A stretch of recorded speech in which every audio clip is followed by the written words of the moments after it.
what's one of the best things about being a smaller motovlogger? No drama. I love the size that I am. I got a good following. Enough people know who I am that it makes it feel like it's worthwhile to make these videos.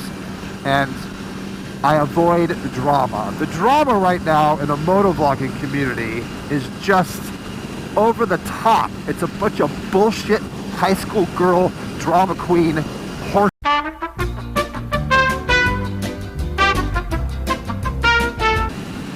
And if you're following it all, the latest one is just absurd.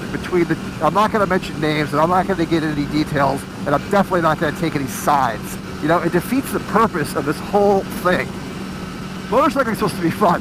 Motovlogging is supposed to be fun. The community is supposed to be just that, a community, supportive of each other. And if somebody makes a mistake and maybe says something they shouldn't have said, don't crush the guy or girl. Just let it go, or say something, give some constructive criticism and then let it go. My God, just butcher a guy's character and reputation because he said something that somebody else was slightly offended by, you know, a big motovlogger. It's just lame. Lame. And if anybody's got any beef with somebody else, do it behind the scenes. Don't do it on camera. Prepare to stop. Why? Anyway, I don't want to get into it. I don't want to say my piece, but it saddens me.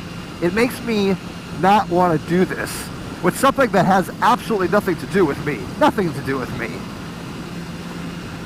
But just the community that I'm involved with is so barbaric and shitty to each other that it just makes me want to quit, even though it has nothing to do with me personally. The target market, you would think it would be a fairly young crowd watching motovloggers, but I pay attention to the analytics a lot just because it interests me. And you would think that this would be, you know, high school boys watching this or college guys.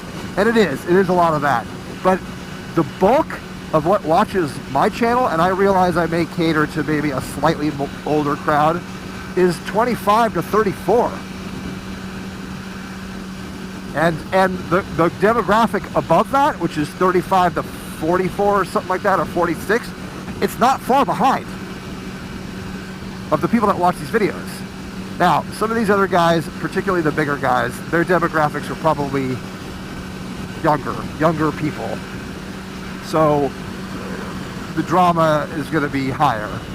But still, I don't know. I try to think back of when I was in high school, and I wouldn't do what these guys are doing to each other. And I don't mean the two motovloggers themselves. I mean their followings, the fanboys, that just whatever the guy they prefer says, they jump on board and then just destroy the other guy. Anyway, I've said my piece. Back to the good vibes. Let's get to ACH and do some riding. But first, gas. And then breakfast. 2,000 years later. So we just got out of breakfast and come out to find this. I stuck my finger in it and it's gasoline, not coolant. So I'm thinking it's just runoff from being overfilled, but I've never seen it before. I'm also parked at a bigger angle, so it's leaned over more than normal. So I'm hoping that's it. So that had to be gas runoff. I filled it up too high actually, and then I was parked at an angle. You couldn't tell on the camera, I'm sure, but I was parked at an angle. A bigger angle than just the regular lean over, and so I think it's just gas runoff. I'm not worried about it. It's always a bit of a jolt though when you see something on your bike that's not supposed to be there, like fluid dripping from it, especially when you're far from home. It's not a good feeling.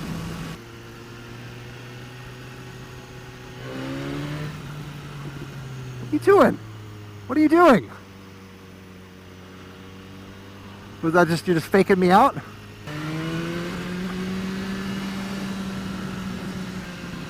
Bad start. Two slow cars right off the get-go.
Oh.